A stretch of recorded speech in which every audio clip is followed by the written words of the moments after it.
everybody. Welcome to Lifespeak. I am your host, Deanna Johnson Cauthen. This week on Lifespeak, I was privileged to sit down with my friend, Dakota Kimble. Dakota Kimble is a nurse, she is a mother, and she is also a widow. Dakota speaks very candidly about that time in her life when she suddenly lost her husband, Greg, many, many years ago, and what that journey was like for her, going from being a married woman, happily married woman, to suddenly being a widow. Dakota shares with us about that experience. She also talks about her new podcast called The Widow's Perspective. And it's a podcast that is there to provide support for other women who have lost their loved one. And she talks and she talks about the various aspects of what the grieving process is like and how to move on, how to move to a place of change, but also to move on to live again. Actually, this is what she says in her opening. She says, rebuilding your life after loss is not easy, but with a new perspective, you can give yourself permission to live again. So please turn your attention to my interview with Dakota Kimble. Well, Dakota Kimble, thank you so much for taking time out of your busy schedule to talk to us on Lifespeak. And this is an important subject. And I wanted to tap your brain for just some feedback so that we can encourage our listeners. We're talking about losing a spouse. I have several friends who, unfortunately, in the last 2 years, I've had several friends who have lost a spouse very suddenly. And so this has been watching them get through this. It's been a difficult process. I mean, of course, they're the ones who are experiencing it, but it's been hard to see them struggle through this. And so I wanted to speak to this. And I thought you would be a good person to talk since you've been through this. So let's get into it. Can you first give my audience just a little bit of background about who you are and who your husband was and a little bit about your family? Let's just start there. Okay. So first, thank you for inviting me. And like you said, it is an important discussion. So of course, my name is Dakota Kimble. I live here in New York. I'm a registered nurse. And so I've been a widow now for 17 years, 17 and a half years. Wow. Yeah. I didn't realize it was that long. Yes. Yep. It has been 17. And sometimes it's like, oh my God, time has just flown past. Exactly. And then sometimes depending on what's going on, it's like, so it's many different emotions. But my husband and I met in our local church in Brooklyn. Yes. That's right. That's right. I remember. And we started out as friends. There was no intention of dating or anything like that. So we were good friends. Yeah. We were always with us. We had our little group that we were always with. So we would go bowling and movies and to the amusement parks after church, whatever. So it so happens, I had relocated. So I was away at college in Syracuse. I relocated back to New York to go to school. And that's when I became more familiar with Greg. I had grown up with his family members in the church, but him specifically. So we go to a picnic. It was Labor Day. We go out to the picnic here on Long Island. And we're walking, again, we're all friends at that time, and we get to a fence, and I couldn't climb over the fence.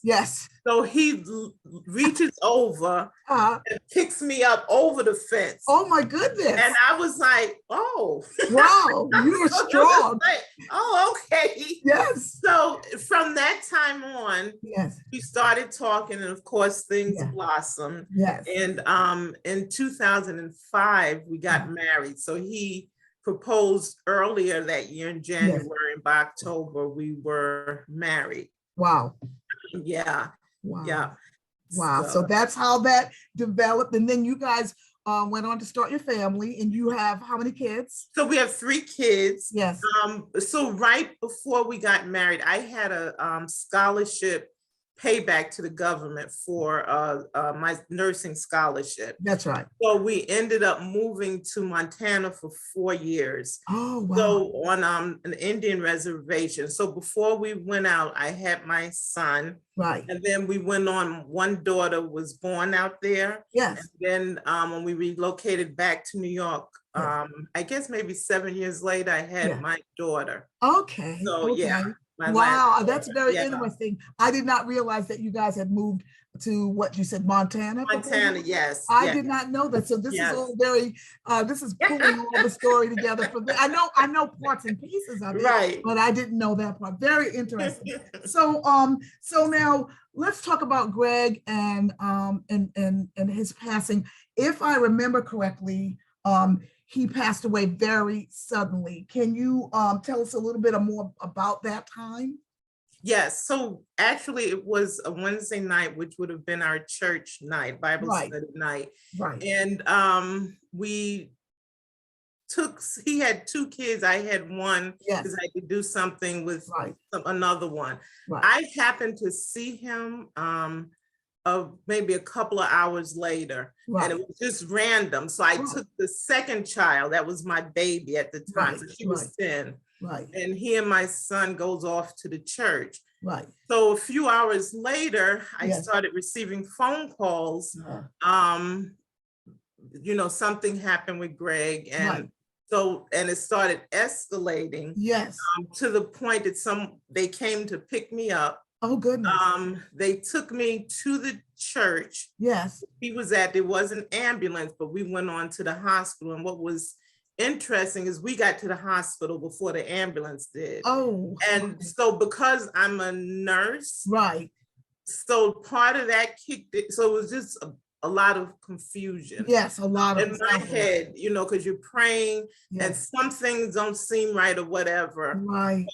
After he got in, they did what they needed to do. And shortly after, the doctor came out and said that there was nothing else that they could do. Really? He had passed away. He had already passed away. Yeah. Okay. Mm-hmm. And so it was heart failure?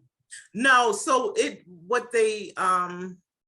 what I was told, they think he had some sort of irregular, like heartbeat. Okay. Like a fatal heart arrhythmia. Rhythm. Right. Okay. Yeah. Wow. So that, and and there was nothing leading, as far as you know. No, nothing. Nothing leading up to that. No, so it wasn't like he had some sort of illness and prolonged. Right. No, wow. So it was just, so one day he was there and the next day he was gone. Right. In a few hours. Because you had seen him just a few hours before. Yeah. Mm-hmm. Wow. So it was just that quick. So tell me about those first hours and days and weeks. What I don't know. And so I want you to tell me, what was that like for you, Dakota? I can't imagine. So needless to say, I was in shock. Of course. I was in shock. And I still, though, had to do life. Right, because you got 3 kids. I have 3 kids. So my son was 3 weeks away from high school graduation. Oh, wow. So I had to deal with that. Right.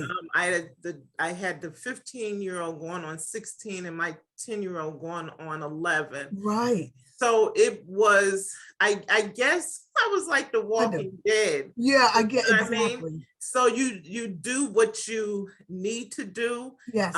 At the beginning, I had said to myself, all right, God, if you allowed this, it'll be, I'll accept it. However, as the days tick by, my tune changed. Yes, I'm sure.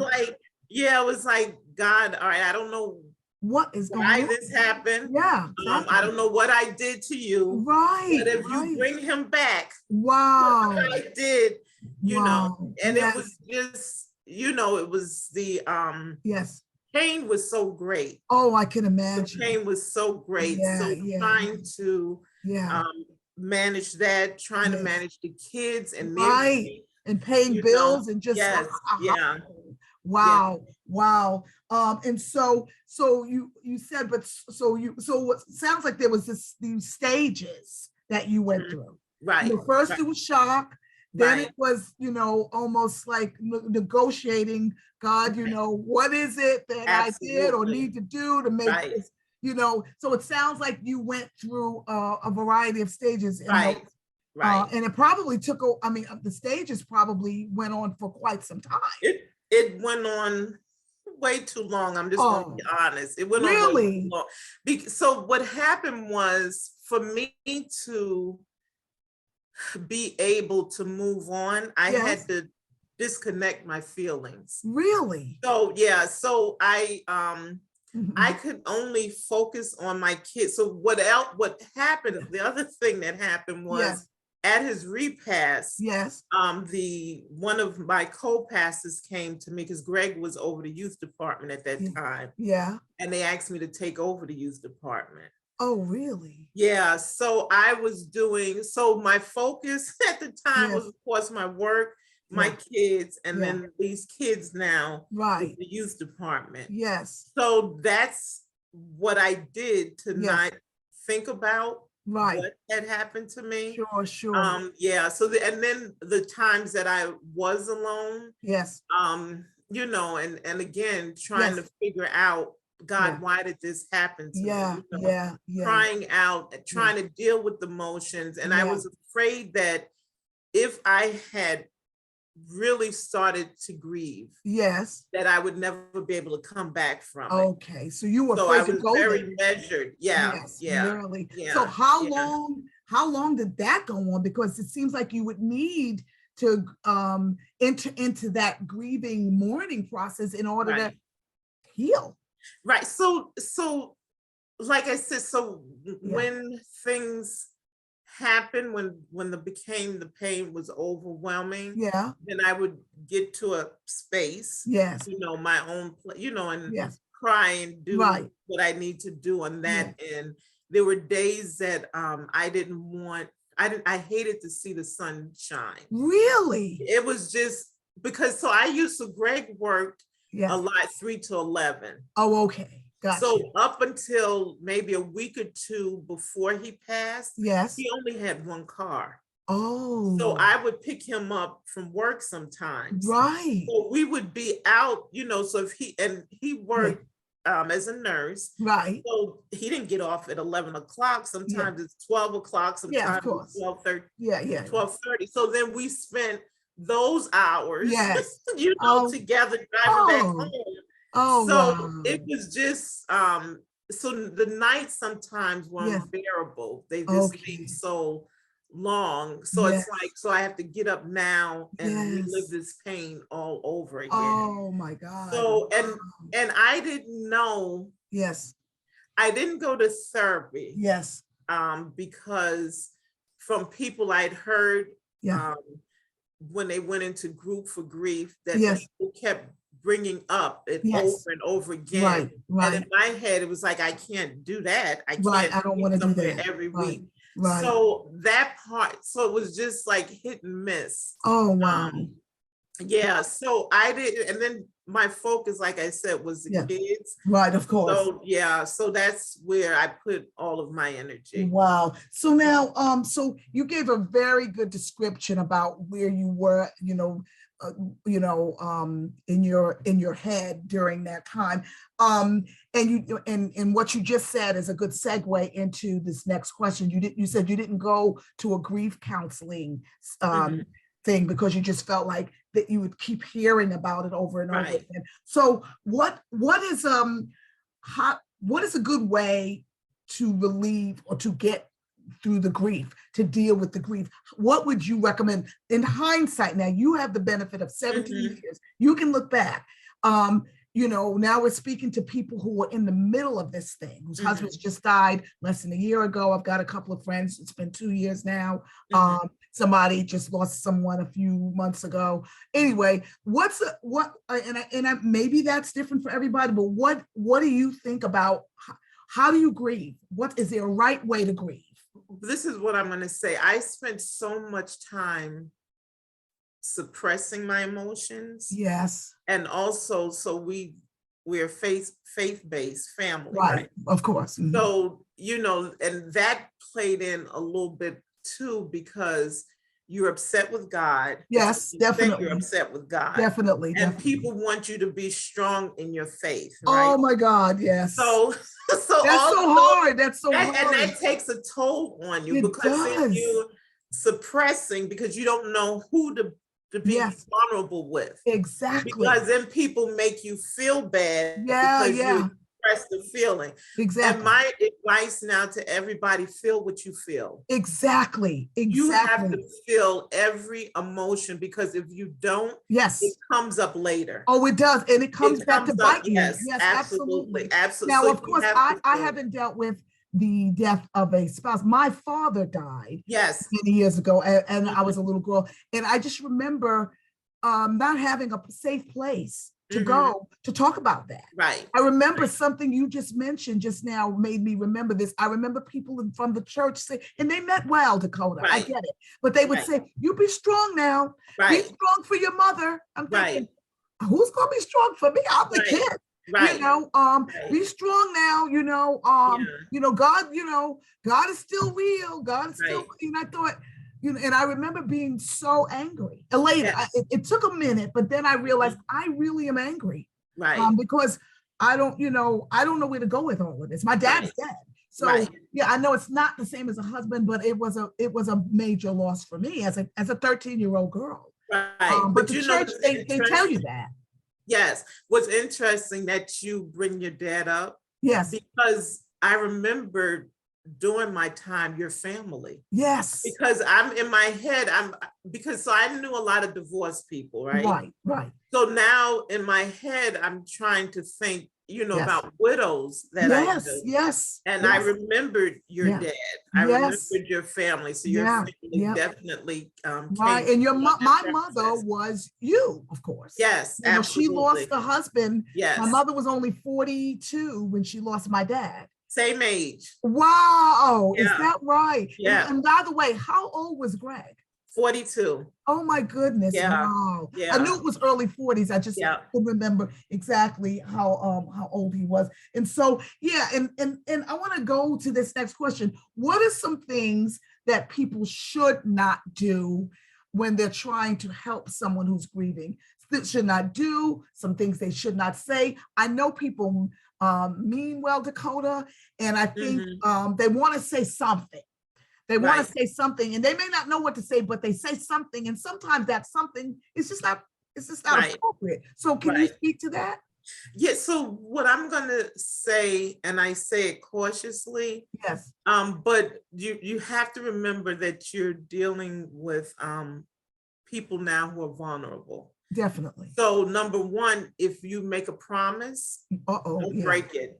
If you're gonna make a promise to that family, don't break it. That's huge. Yeah, that's very huge. That's huge. Especially when kids are involved. Oh, definitely. Yeah. They're you're an anchor for these people. Yes, absolutely. Wow, absolutely. Wow. That's big. The other thing is, don't especially to a widow. Yeah. Well, I guess I don't know how a man feels. Yes. You marry again. Yeah. Oh my God. I'm going through trauma.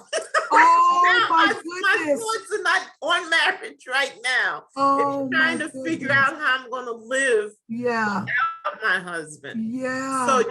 So nobody needs to Nobody hear wants that to hear that. at this moment. Yeah. No. Another thing that I've heard people say, and someone said this to a friend of mine recently, and she got very, very upset. This wasn't a husband who died. This was her dad who died. But they said, oh, he's in a better place. Oh my, that's the worst. God, she was this woman was so upset. Yeah, that's the worst. Yeah, she's like, oh, she did not want to hear that. Right, because that may be true. Right. However, he's not here. That's right. He's not I need him here. Right. Exactly. And I want him. I want to see him and miss him. I want to hear his voice.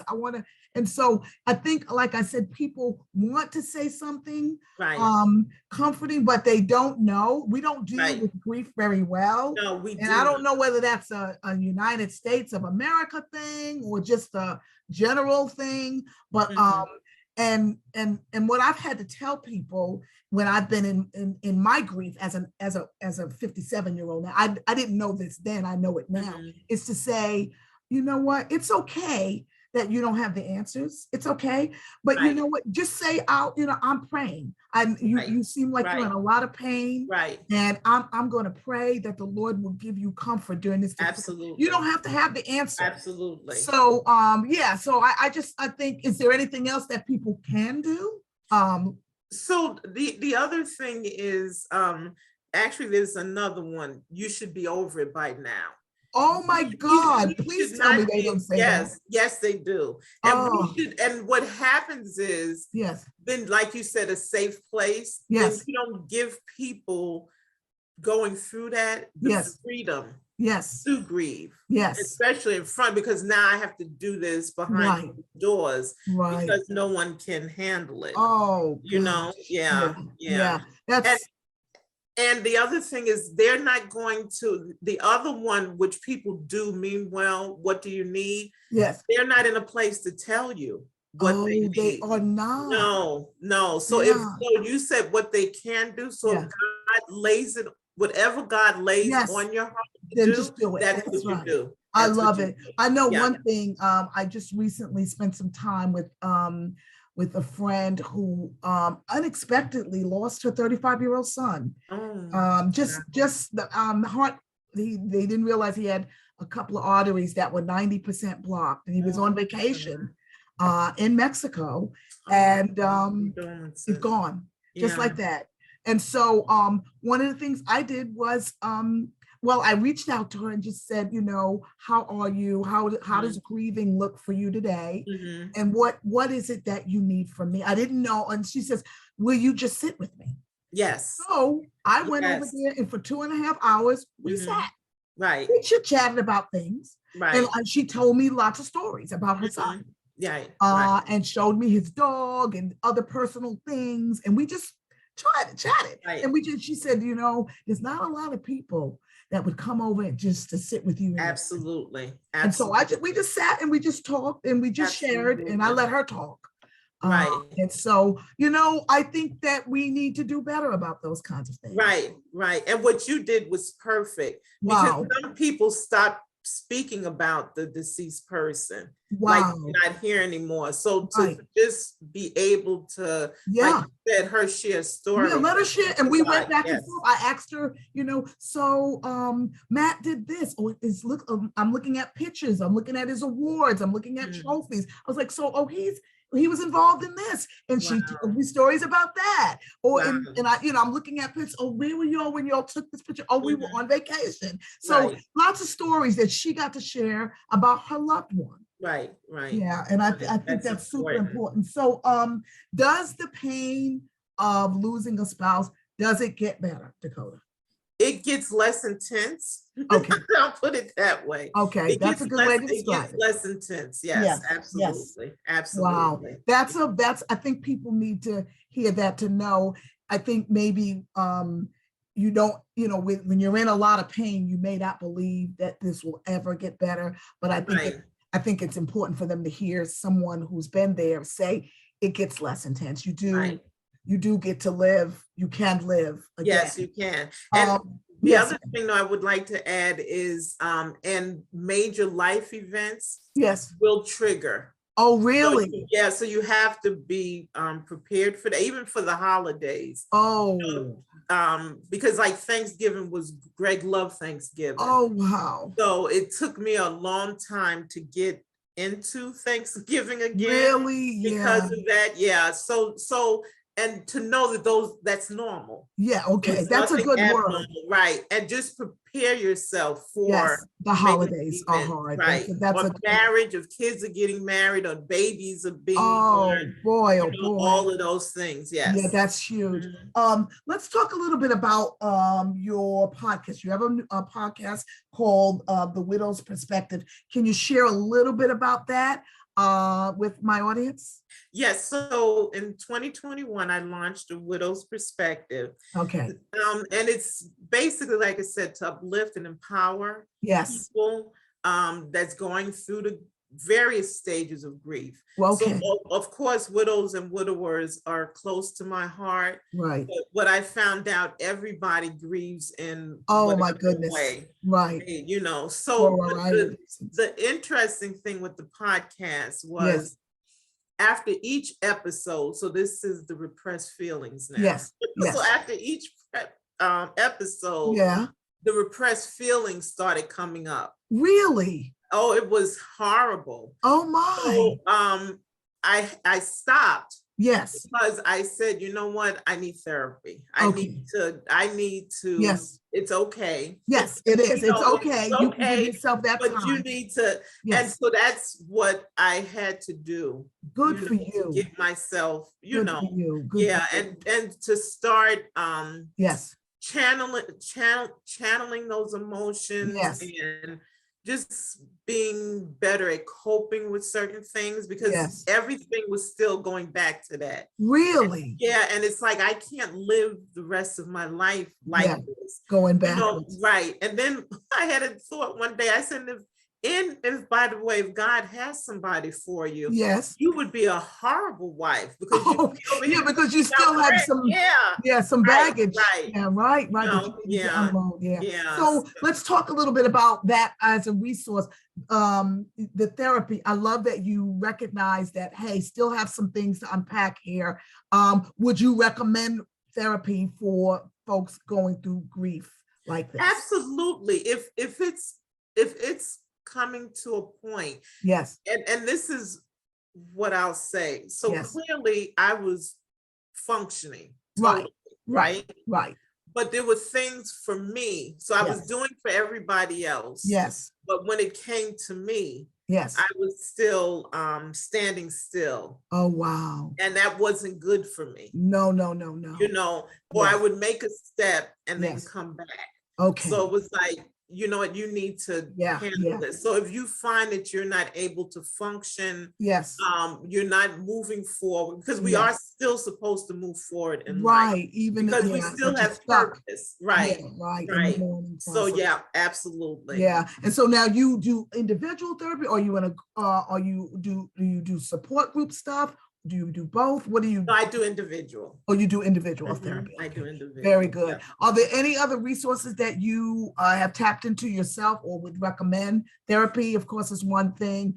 There is the Widows podcast that I'm going to put a link to for my audience, so they people can go there and look at your previous podcast. Any other things that were recommended to you? Or that you could recommend to others who might be walking through this? Just have a good village. Really? A good, and this is the interesting thing about your village. It may not be the people that you think is going. Oh, wow. Is that right?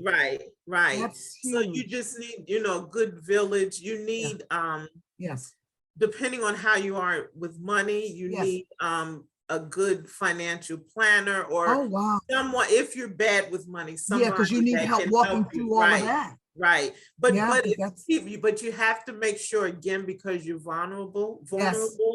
People pray on you. And I'm talking about PREY. Yes, right. That's exactly right.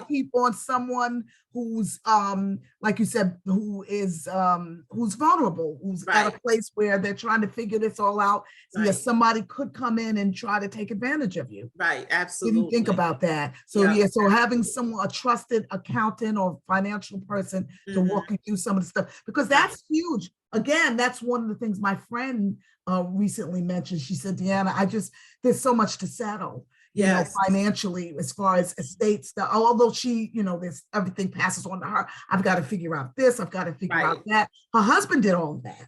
He happened to actually be an accountant, actually. And so now she's like, I'm just overwhelmed. Right. And you have to know, like I said, you have to know, you can't do everything sometimes in one sitting, because you can't even think correctly. But one piece of advice I received from someone that worked in the bank, I went in to change names. On some account, and she told me, no. Really? You wait a year. Oh, really? She said, because you don't know, and again, this is something you discuss with your accountants or whoever. But she said, you don't know if you'll receive checks Oh or my things, gosh. and then, you know, especially if you have joint accounts. Right. So she said, just leave it and don't, Yes. and it happened to be, Yeah. she was a widow. Well, She okay, had so she experienced understood that. right. And no major, she said, no, if you can, Right. major decisions for at least a year. That is Give such yourself a sound year. advice, Dakota. Yeah. This is the kind of advice that I think people, women, or even men who are widowers need to hear and know, because like you said, it's so much to figure out. You need some guidance through this. Right, so absolutely. I love this. So any last words for those who are listening to this and just in the fog, like you were in the fog all those years ago? Any last words? You've said so many wonderful things. Any final words of encouragement? The fog will lift. Okay. And the last thing of encouragement is self-care. Take care of yourself. Yes. Because that's something we tend to neglect. Yeah. So definitely take care of you. Definitely. And especially if you have kids, your kids need you. Yeah.